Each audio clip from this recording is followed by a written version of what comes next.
Ini salah satu keladi ungu yang udah aku kerdilkan di pot kecil. Nah, kalau misalkan sobat semua yang mungkin udah tahu ya si keladi ungu ini, kalau di alam liar ini besar banget seperti mungkin ya seperti sente perbandingannya. Nah, kalau misalkan udah dikerdilkan seperti ini, jadinya bagus banget dan cakep banget nih. Kalau misalkan udah berbonggol jadi semacam anturium gitu kan.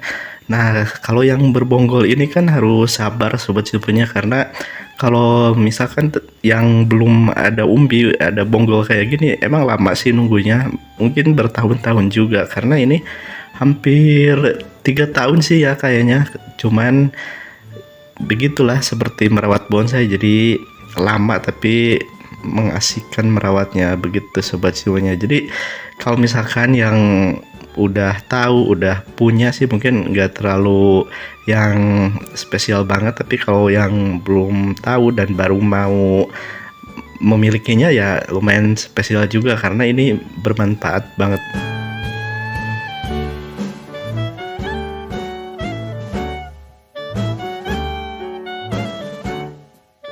Keladi jenis ini sih kalau di tempatku udah mulai jarang ditemukan. Kalau dulu sih kalau di pinggir jalan juga suka nemu, dan emang sih tidak banyak seperti keladi yang putih yang dijadikan bahan keripik.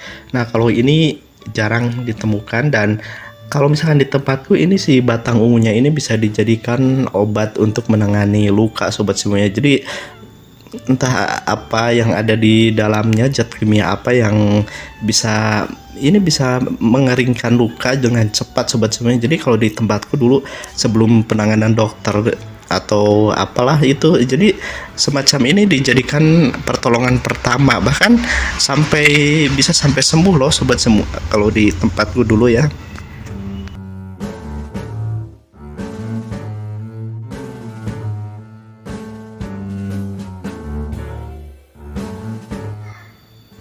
Ini batangnya bisa panjang banget dan juga daunnya bisa lebar banget kalau dibiarkan tanpa pot sobat semua. Jadi itu terserah ya, tergantung pilihan juga. Kalau misalkan mau posisinya ya dengan subur dan daun besar-besar, batang panjang, ya dibiarin aja di tanah juga ini bakalan subur banget. Yang penting kelembabannya harus diperhatikan, karena yang namanya keladi kelembaban dia sangat suka sekali sobat semuanya.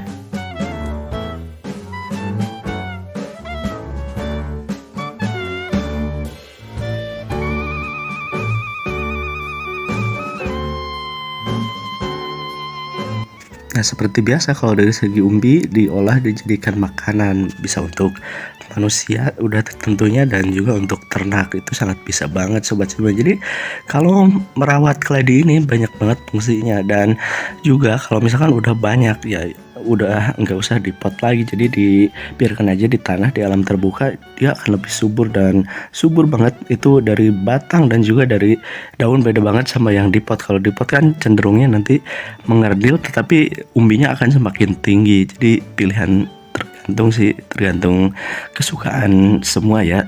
Jadi hanya ini aja, kalau misalkan di tempat yang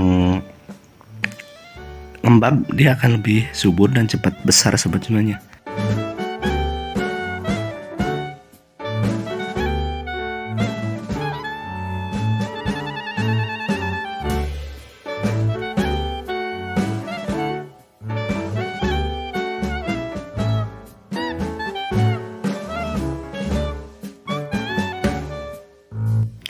Nah, untuk media tanam perlu diingat sobat semua. Jadi ini karena sama juga keladi, jadi kalau misalkan yang punya keladi ini mau dipindah ke pot ya sama aja sama keladi yang lain. Namun kalau di tempatku ini lebih spesial lagi, karena udah aku perhatikan dia lebih subur kalau dengan menggunakan kotoran hewan, terus si sekamnya ditambah sekam bakar ataupun dari sisa ranting yang udah dibakar, itu akan lebih bagus banget.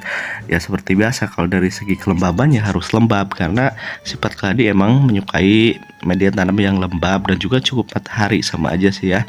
Nah, kalau misalkan dari media tanam perbanyak aja sih sekam bakar yang udah fermentasi, itu akan lebih bagus karena kelihatan banget nanti akar mudanya itu akan semakin rimbun sobat semuanya. Nah, kalaupun yang di alam liar harus dipakai pupuk kandang yang lebih banyak, karena udah beda banget kalau misalkan yang tidak pakai pupuk kandang dengan yang pakai pupuk kandang, nanti beda juga itu dari segi pertumbuhannya. Nah, kalau dibanyakin pupuk kimia kayaknya kurang cocok juga sih sobat semuanya, karena udah aku coba dulu sering banget pakai NPK biru. Nah, itu kurang bagus, daunnya akan mudah terbakar. Lebih bagus kalau misalkan sering mau kasih pupuk ya udah fermentasi air beras aja ya sobat semuanya. Semoga video kali ini bermanfaat dan ada hal positif yang bisa diambil sobat semuanya, oke?